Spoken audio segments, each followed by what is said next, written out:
जैसा कि हम सभी जानते हैं कि रबी में जो हमारा सबसे महत्वपूर्ण फसल, अगर फसलों के बाद देखें, जो अनाज वाली फसल है गेहूँ के बाद, तो हमारे यहाँ आलू का बहुत महत्व है। तो आलू जो है हमारे यहाँ मुख्यतः सब्जी में उगाई जाने वाली फसल है। और आलू को हम अक्टूबर से लेके नवंबर के पहले हफ्ते में हम लगाते हैं। और हमें ये मेंटेन रखना पड़ता है कि हमारे खेत में नमी जो होती है वो उचित मात्रा में होनी चाहिए, ज़्यादा नमी नहीं होनी चाहिए हमारे खेत में। पोटैटो प्लास्टर मशीन एक बहुउपयोगी बोने की मशीन है। इस मशीन का उपयोग सभी प्रकार के आलू बोने के लिए किया जाता है। आलू की खेती के लिए कड़ी मेहनत की जरूरत होती है। आलू बोने की मशीन की मदद से शारीरिक श्रम पर निर्भरता कम हो जाती है। इस मशीन को ट्रैक्टर के साथ जोड़कर चलाया जाता है। तो हमारे यहाँ दो तरह के जो प्लांटर जो प्रचलित है, जैसे कि आप देखेंगे जब पहले पुराने तरीके में लोग अपने से मेड़ बनाते थे, क्यारी में 50 से 60 सेंटीमीटर की डिस्टेंस को मेंटेन करते थे। तो वो अब करने से क्या होता है कि हमारे यहाँ लेबर कॉस्ट बहुत ज़्यादा चला जाता है। तो अभी क्या है, हमारे यहाँ दो पद्धतियाँ हैं जो पोटैटो को प्लांटिंग करने के लिए यूज़ कर सकते हैं, जो आलू की बुआई के लिए यूज़ करते हैं। वो एक होता है सेमी पोटैटो प्लांटर, और दूसरा होता है जो बोलते हैं उसको ऑटोमेटिक पोटैटो प्लांटर।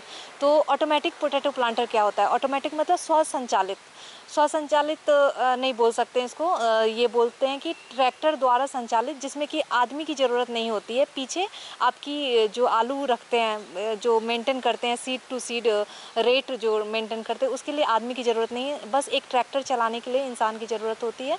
तो इसमें क्या होता है कि लगभग 25 क्विंटल के हिसाब से हमें प्रति हेक्टेयर आलू की रिक्वायरमेंट होती है। उसमें क्या होता है, 30 ग्राम आलू का साइज़ लिया जाता है। अगर तो आप ऑटोमेटिक में क्या होता है कि आलू को काटने की ज़रूरत नहीं है। आप आलू का जो एक ग्रेड होता है, 30 ग्राम का साइज़ होता है, उसको आप मेंटेन करें।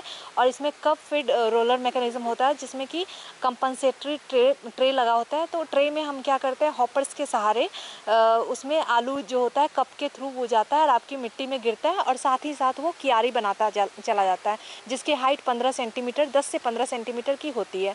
और इसको 2 से 4 कतार में आप बुआई कर सकते हैं। दूसरा जो होता है उसको बोलते हैं सेमी ऑटोमेटिक।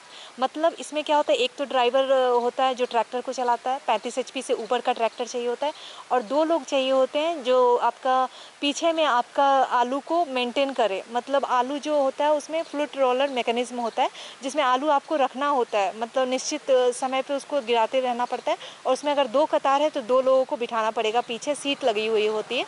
तो इससे हमारी जो इसमें भी संचालन क्षमता जो होती है इसकी कम होती है। मतलब आप 6 से 8 हेक्टेयर एक एकड़ प्रति दिन कर सकते हैं, नहीं तो बोल सकते हैं 6 से 8 हेक्टेयर प्रति दिन का आपका जो फील्ड कैपेसिटी होता है, क्षमता होती है, उसकी होती है।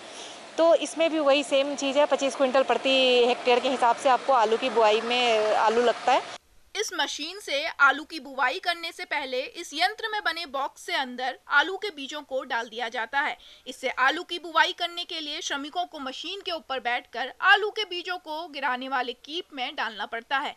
जो आलू के बने बीजों को एक एक कर मशीन में बने कीप में डालते हैं, जिससे आलू की बुवाई होती है। तो इसमें क्या होता है, आपका लेबर कॉस्ट बहुत कम जाता है। और अगर देखें तो पूरे 1 हेक्टेयर में आपको मात्र 6,000 से 7,000 रुपये लगते हैं आपको आलू की बुआई में।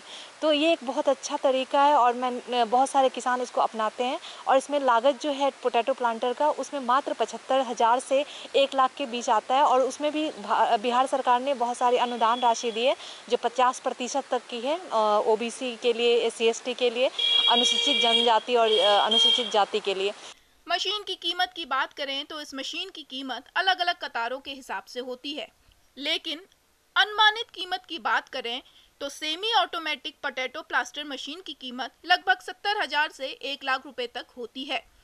और अगर ऑटोमेटिक पोटैटो प्लास्टर की कीमत की बात करें तो वो लगभग 1.5 से 4 लाख रुपए तक हो सकती है। अगर किसान चाहे तो इस मशीन को समूह बनाकर भी खरीद सकते हैं। उसके बाद आपको करना होता है कि जो प्लांटर है आपका, उसको मेंटेन करना होता है। आपको करना क्या होता है कि जो भी ग्रीसिंग पॉइंट होती है, कप फीड मैकेनिज्म है, या आपका जो भी गियर सिस्टम है, या आपका जहाँ भी आपको लगता है रोलर्स लगे हैं, बेयरिंग लगे हैं, वहाँ पे आपको ग्रीसिंग करनी होती है। और धूप से बचाएं, पानी से बचाएं अपने इम्प्लीमेंट को। तो यही करना होता है।